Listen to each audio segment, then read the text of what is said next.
Olá, galerinha! Tudo bem? Tudo bem? Hoje, ligações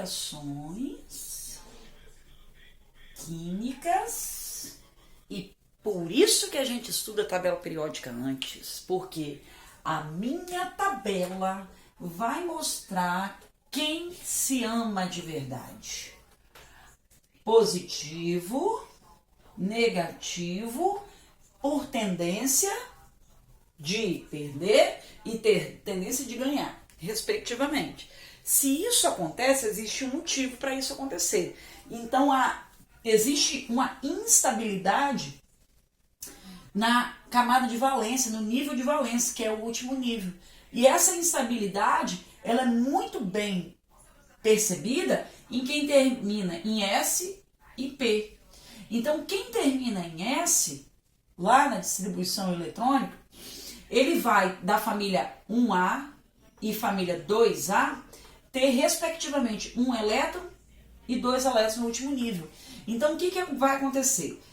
Se ele tem a tendência de perder elétron, porque ele tem raio grande, quantos elétrons ele vai perder? O que for necessário para gerar estabilidade. E quem na tabela periódica é estável? Família 8A. Então, por exemplo, o sódio, ele tem a distribuição 1s2, 2s2, 2p6, 3s1, ele tem um elétron no último nível, e se ele perder, mas por que o sódio pode perder? Porque ele é um átomo grande, tem tendência a perder. Então, se ele vai perder um elétron, ele se torna com a última camada dele, o último nível, fica com 8 elétrons.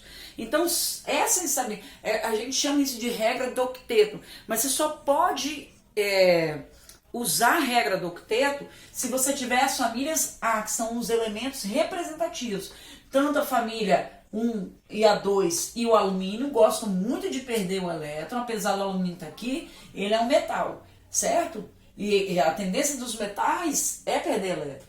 E as outras famílias do lado de cá gostam são átomos menores, eles gostam de receber esse elétron. Então, a regra do octeto serve para essas famílias. A estabilidade é alcançada com 8 elétrons no último nível, mas você não pode usar isso aqui no meio, não. Tá? Porque aqui no meio, o ferro, por exemplo, ele não vai conseguir 8 elétrons na última camada. Ele perde 2 elétrons, que a distribuição dele no último nível é 4s2, ele perde esses 2 elétrons e não fica com 8. Então, é só para os elementos representativos, tá? Famílias A. Então, vamos lá.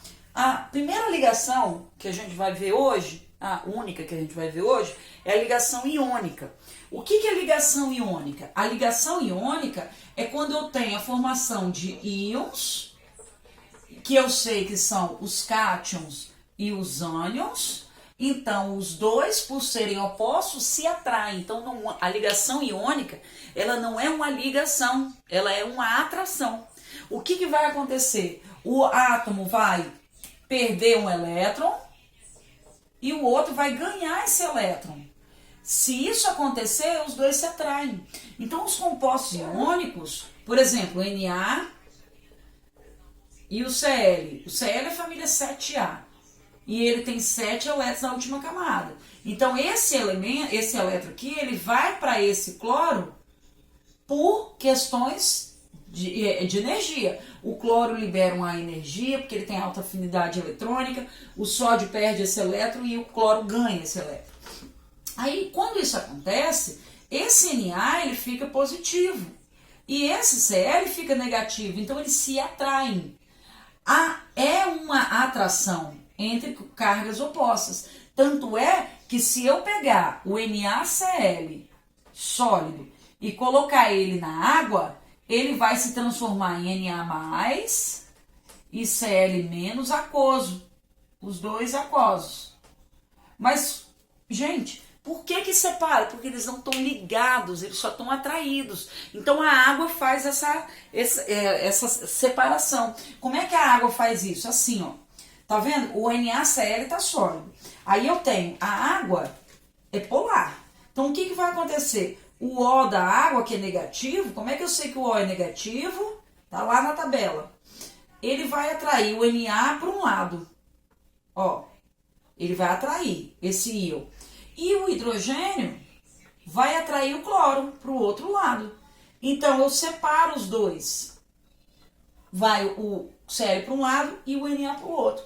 A representação eletrônica de Lewis é essa aqui, ó. Vocês lembram de como funciona, né? Então, eu vou pegar o número de elétrons do último nível, verifico se ele ganha ou se ele perde. Por convenção, quem perde fica na sua esquerda e quem ganha fica na sua direita, tá? E aí a gente coloca os elétrons. Então, vamos supor, eu gosto muito de trabalhar isso com reação química. Por quê? Porque é o seguinte, eu peguei um alumínio, por exemplo, tá aqui o alumínio, ó. Peguei o alumínio sólido e coloquei ele em contato com o oxigênio gasoso. Esse oxigênio está ligado, é a nossa próxima ligação, semana que vem. Um oxigênio ligado, ele não reage. Então, a primeira coisa que ele vai fazer é se separar e ficar sozinho com seus 6 elétrons. E o outro, ó, uai, fica do outro lado. O que tem?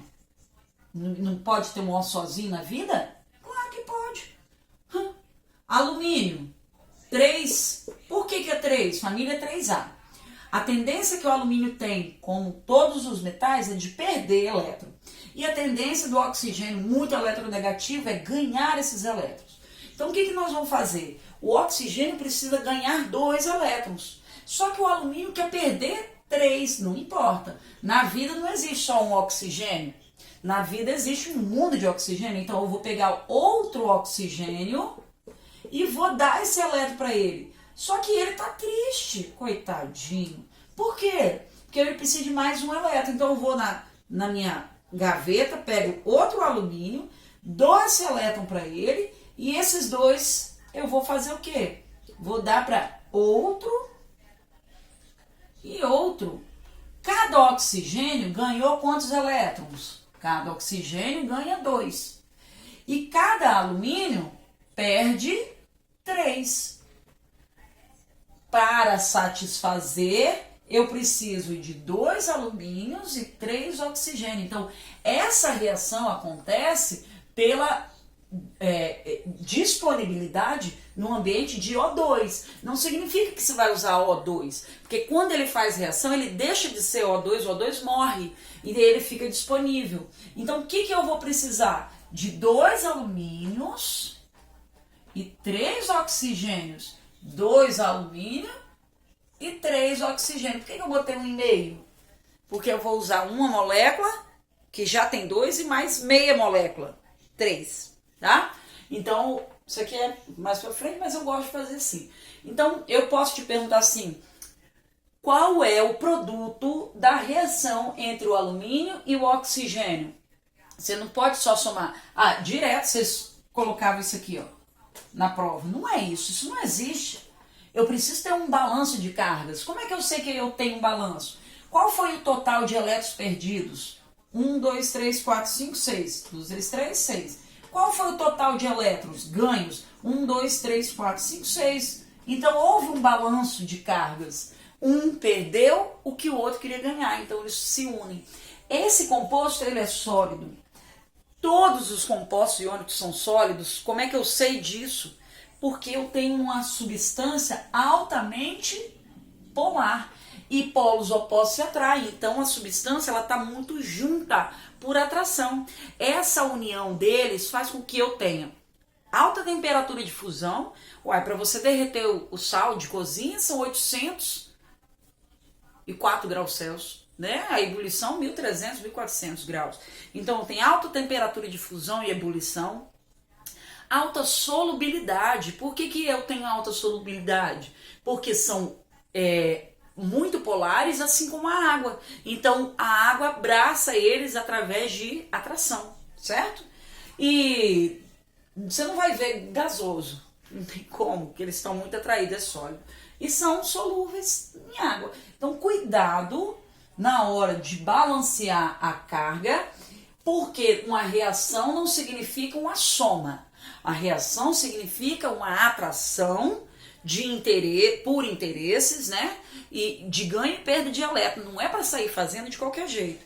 Então, toda vez que você tiver um metal, ele vai perder o tanto de elétron que ele precisa do último nível. E uma metal vai ganhar. Então, para que todo mundo perca e todo mundo ganhe as quantidades certas, eu posso usar, porque há disponível no ambiente, quantos sódios eu precisar para tantos cloros que eu tiver. Não posso simplesmente ignorar a carga. Então, por exemplo, tem lá no mercado vende aquele antimofo. Aí depois você vai perguntar por que antimofo? Vou te mostrar daqui a pouco. Ó, o antimofo é cloreto de cálcio. Não é de sódio, é de cálcio. Então, ó, cloreto, família 7. Cálcio, família 2. O cálcio vai doar 1 elétron para o cloro, mas ele tem 2, mas o cloro só quer 1. Então, eu vou pegar outro cloro e vou doar para ele o elétron. O cálcio, ó, o cálcio doou 2 e o cloro ganhou 1.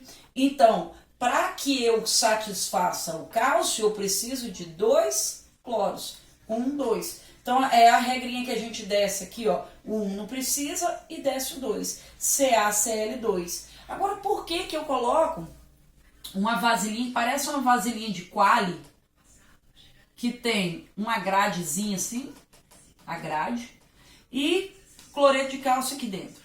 Por que que eu faço isso? Porque o cloreto de cálcio é polar.